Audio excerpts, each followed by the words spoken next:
To shoot a project the size of Napoleon really is, in many ways, like a military campaign. In certain occasions, we're going to have to operate like a huge army invading a country. It was complicated and difficult, but I loved it because it's a challenge.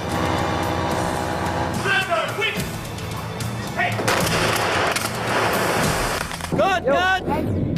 A&E presents The Making of Napoleon. On the battlefield, he was undefeated. The men say you risked your life like an ordinary soldier. They call you the little corporal. In his arms, she was defenseless.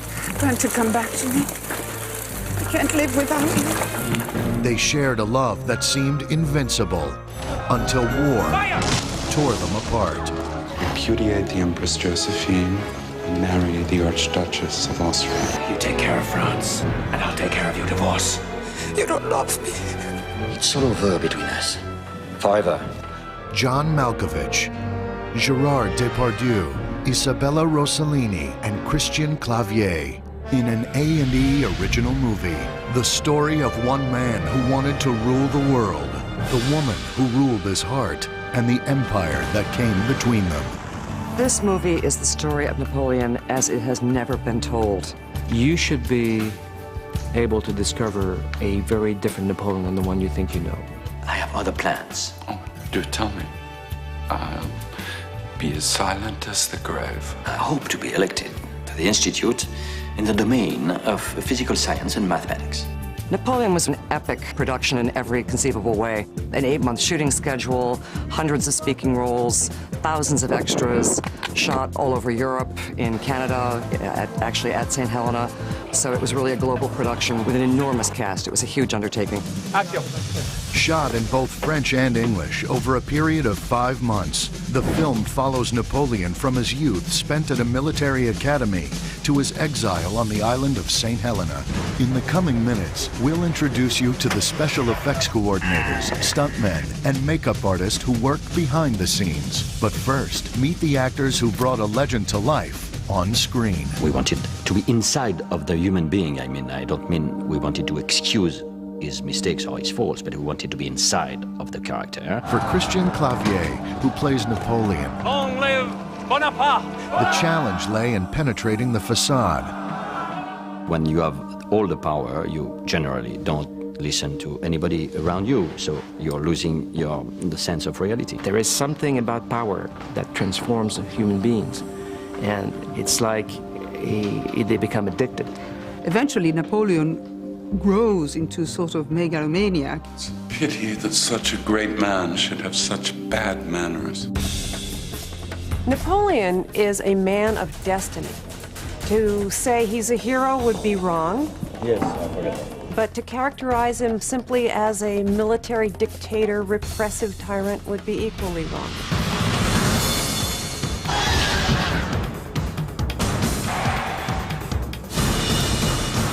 Bonaparte is in France. The screenplay, adapted from a book by Max Gallo, takes us inside the mind of one of the world's greatest generals. He wrote 4 books from Napoleon's perspective, all the time, using the I as the point of view. Max Gallo imagined all the thinking of Napoleon during all his life.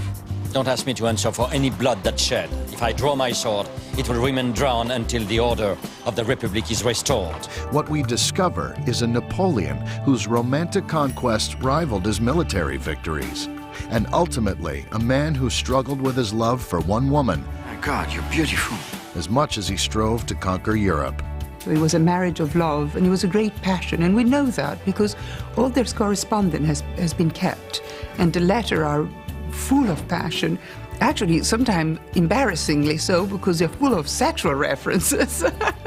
You should read the letters he wrote to her when he was in Italy. Some of them are really like very bold letters, you know, very sexually oriented letters. You don't love him.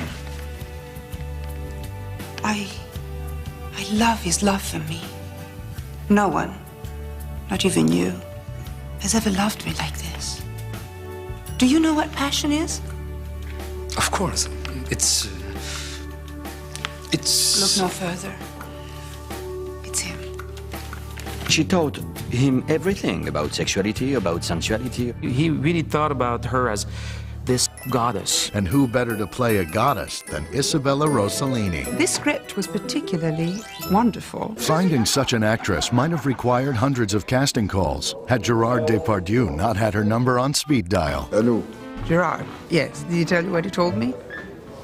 Can't be said. And I said, I know you are very warm with a man, very hot. Do you want to be Josephine? I said, oh, sure, yeah.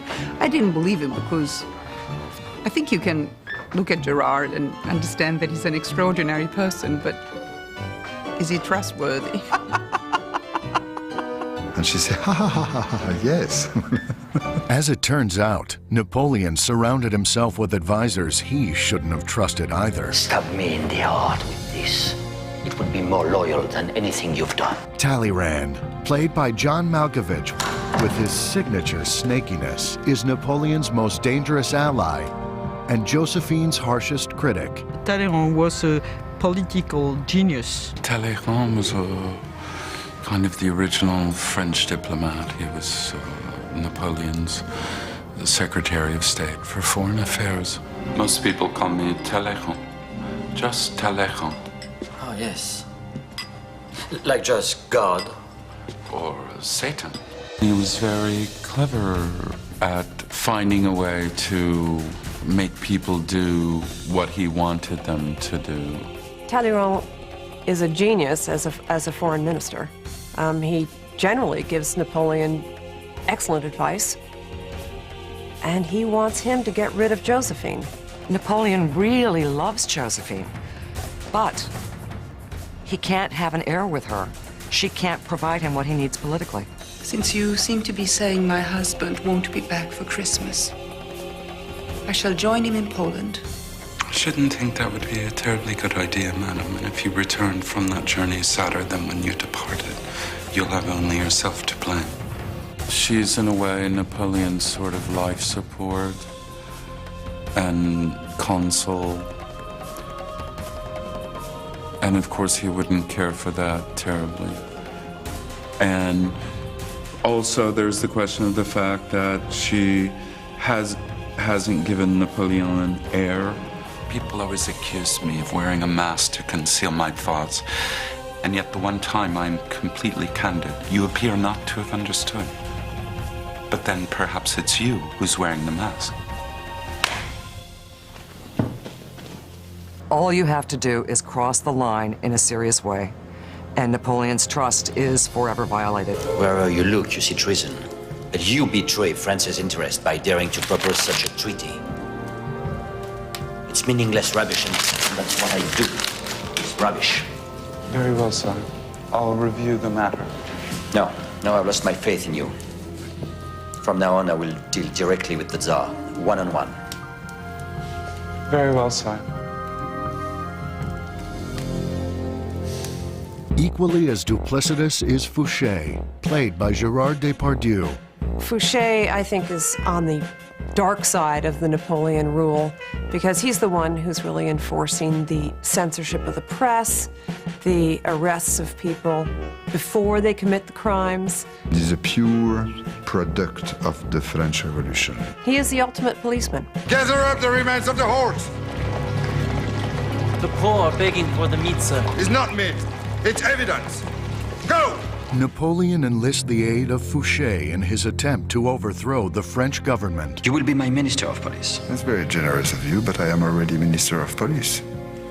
So if you have no other argument. I do have one, yes. I'm sure the royalists haven't forgotten how you slaughtered hundreds of their followers during the Reign of Terror. I heard you had them shot point blank after forcing them to dig their own graves. Napoleon requires absolute loyalty. You're either on his team or you're not. I'll think it over. No, right now, Fouché. With me or against me? All right, with you. While plotting a coup may have looked like serious business on screen, off screen, no one was keeping a straight face.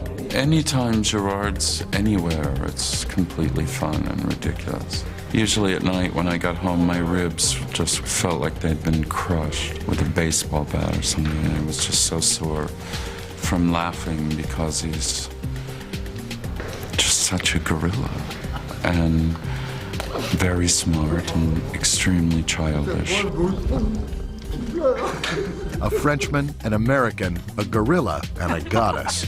This all-star cast could have easily conquered Europe, but it takes more than that to conquer television. Action. Meet the other general. He's lovely, he's very calm and very well prepared and very easy to be around. Yves Simon was the perfect director for this project for a number of reasons. He has an extraordinary visual eye. This is an incredible epic adventure of a story, and Yves was the perfect person, I think, to put this kind of spectacle on screen. From a purely practical standpoint, Yves also is bilingual. I think that the biggest question was for them to find somebody who could direct in French and in English. Calling the shots in 2 languages comes in handy when you're shooting all over the world. I have a schedule that is around 130 days, something like that, spread over 7 countries. This production was given unprecedented access to locations where filming had never been permitted to take place before. This is the house of Talleyrand. Talleyrand, this is what we're shooting, is where the Minister of Foreign Affairs, who's played by John Malkovich, lived. We went from France to Czech Republic, to Austria, to Hungary, to St. Helena Island, to Morocco, back to the snow here in Canada. Originally, Napoleon's goals were to bring France back to its natural borders, but he couldn't stop. Here's a guy who kept traveling all the time. He couldn't stand still. Napoleon could look at a map and say, it's going to take me 2 days to move my men. He'd give the orders, and in 2 days his men would be there. And no other general in any other country was able to do that. 200 years later, recreating Napoleon's most famous battles was no easy feat for the filmmakers. Can you put the people in position?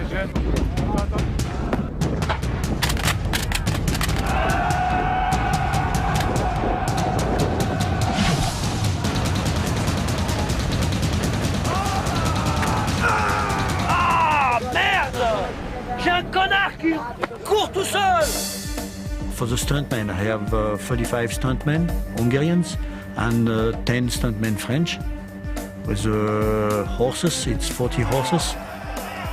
These are horses who really know their paces.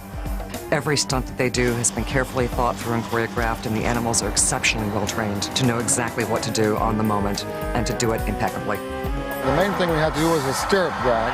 A pretty straightforward stunt, but one of the most dangerous. You're tied to a horse that's galloping, going to a mark on his own. The danger in this is hitting something is always critical when you're doing stirrup drag.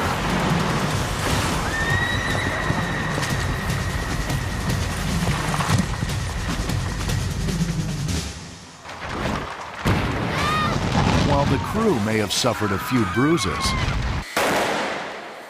no animals were hurt in these stunts.